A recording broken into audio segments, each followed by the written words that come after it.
सिंह की महारानी जयवंत कंवर की कोख से विक्रम संवत 1597 में अर्थात 9 मई 1540 को बाल्यकाल चित्तौड़गढ़ में गुजरा। सन 1567 में अकबर ने जब चित्तौड़गढ़ पर आक्रमण किया तो मेवाड़ के प्रमुख सरदारों और सेना नायकों के आग्रह पर महाराणा उदय सिंह ने चित्तौड़गढ़ छोड़ दिया। अपने देश, कुल, गौरव और मातृभूमि की मर्यादा के लिए प्राण न्योछावर करने वाले योद्धाओं और ललनाओं से प्रताप ने न केवल सीख ली बल्कि ये घटना उनके जीवन का आधार बन गई। फरवरी 1572 को महाराणा उदय सिंह का देहांत हुआ। प्रताप की ज्येष्ठता और योग्यता को ध्यान में रखते हुए सरदारों ने उनको राजगद्दी पर आसीन किया। होली के दिन उनका गोविंदा में राज तिलक हुआ। उस समय तक लगभग सभी राजाओं ने अकबर की अधीनता स्वीकार कर ली थी।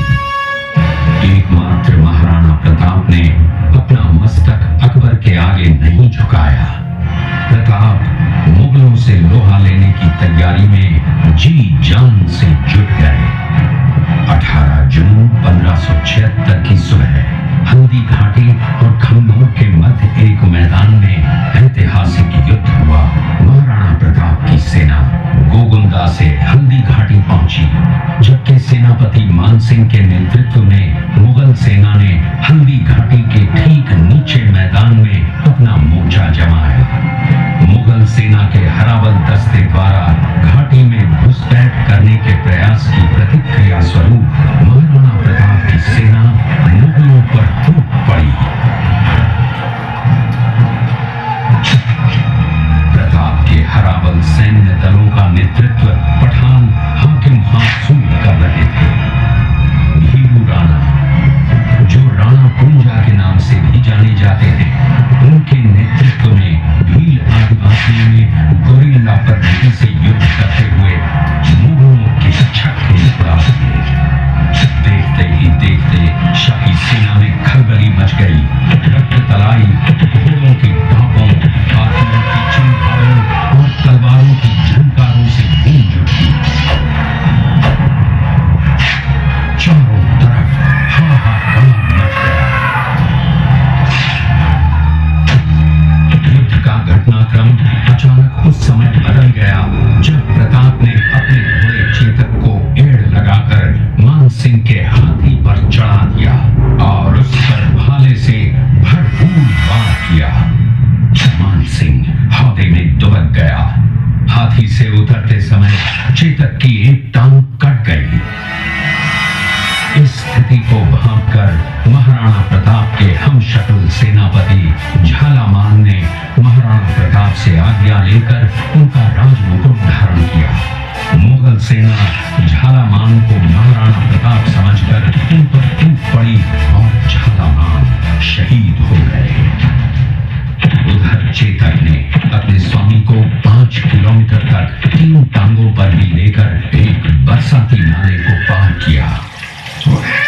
उसके पश्चात उसके प्राण पखेरु उड़ गए।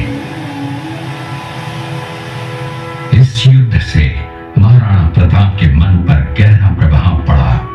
परिणाम स्वरूप उन्होंने मुगलों पर विजय प्राप्त करने तक राजसी ठाट बाट छोड़ने और पत्तों पर भोजन करने का प्रण लिया, जिसे उन्होंने जीवन भर निभाया। महाराणा प्रताप ने अपना सैन्य बल बढ़ाकर सर्वप्रथम अरावली पर्वत की घाटियों में बसे दिलेर पर चढ़ाई कर विजय प्राप्त की। इसके बाद कुंभलगढ़ पर भी विजय प्राप्त की। सिर्फ चित्तौड़गढ़ को छोड़कर सारे मेवाड़ को अपने अधीन कर लिया। कालांतर में महाराणा ने चावंड में अपनी राजधानी स्थापित की।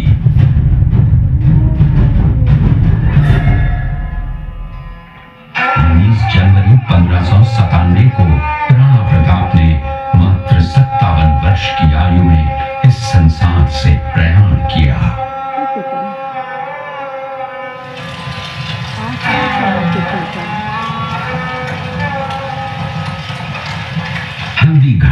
युद्ध एक सांप्रदायिक युद्ध न होकर आत्मसम्मान, मातृभूमि की स्वतंत्रता व स्वाधीनता का संघर्ष था। इसका प्रमाण ये है कि जहां पर अकबर की सेना के सेनापति जयपुर के राजा मानसिंह थे, वहीं पर महाराणा प्रताप की सेना के सेनापति काबुल के हाकिम खां सूब थे। महाराणा प्रताप स्वतंत्रता की वेदी पर एक ऐसा अंगारा था जो आत्मसम्मान व देश गौरव के लिए दिन रात जलता रहा, धड़कता रहा और अंत में बुझकर भी उसने देश में ऐसा लौह भर दिया जिसकी प्रखर किरणों ने भारत माता को गुलामी की जंजीरों से मुक्त कराने के लिए सदा प्रेरित किया। किला 12 वर्ग किलोमीटर में फैला हुआ है। इस किले पर जब भी विदेशी आक्रांताओं ने आक्रमण किया और उस आक्रमण में कोई भी राजा व सैनिक वीर गति को प्राप्त कर लेते तो उनकी पत्नियां वीरांगनाएं अपने सतीत्व की रक्षा करने के लिए जलती हुई अग्नि में कूद प्राणों को त्याग देती थी, जिसे हम जौहर कहते हैं। चित्तौड़गढ़ में 3 मुख्य बड़े जौहर हुए थे। प्रथम जौहर 1303 ईस्वी में रानी पद्मिनी ने 16,000 स्त्रियों वीरांगनाओं के साथ जौहर किया था, सिर्फ अल्लाउद्दीन खिलजी के कारण। दूसरा जौहर 1535 ईस्वी में गुजरात के शासक बहादुर शाह के आक्रमण के कारण रानी कर्मावती ने वीरांगनाओं के साथ किया। और तीसरा जौहर 1568 ईस्वी में जब अकबर ने चित्तौड़गढ़ पर आक्रमण किया, उसी समय रानी फूलकुमारी ने 60,000 वीरांगनाओं के साथ जौहर किया। फिर भी अकबर का मन नहीं भरा और अंत में हजारों आम लोगों का कत्लेआम करवाकर उन्हें मौत के घाट उतारा गया।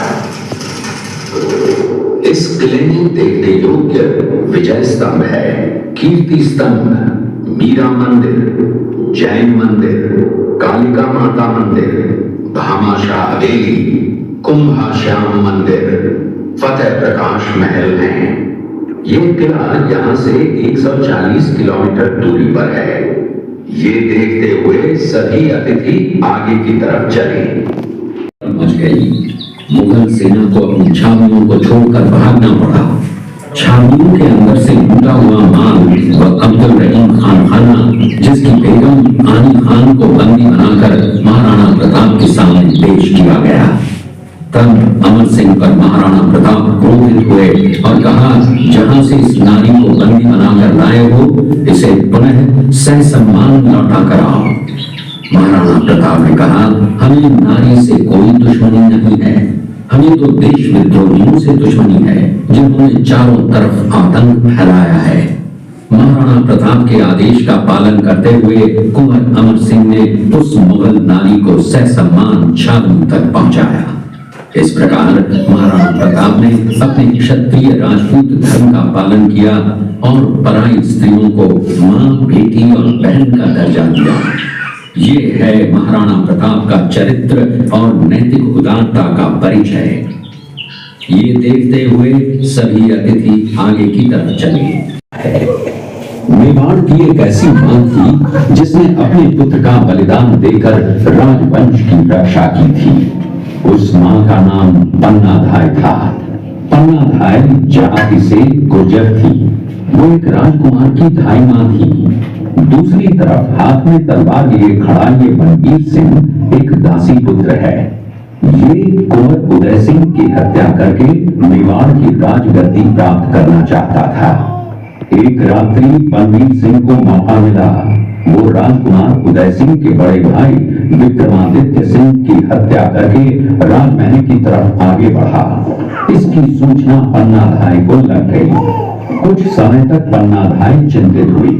तभी पन्नाधाय ने अपने पुत्र चंदन को राजसी कपड़े पहनाकर पलंग पर सुला दिया और उदय सिंह को एक टोकरी के अंदर छिपाकर पत्तों से ढक के महल के बाहर निकालकर गुप्त रास्ते से कुंभलगढ़ भेज दिया। बलवीर सिंह जब तलवार लेकर राजकक्ष में आया तो उसने पन्नाधाय से कड़क आवाज में उदय सिंह के लिए पूछा, तो पन्नाधाय ने चंदन की तरफ इशारा किया। बलवीर ने चंदन को उदय सिंह समझकर चंदन की हत्या कर दी और ये समझने लगा कि मैंने राजकुंवर उदय सिंह को मार दिया।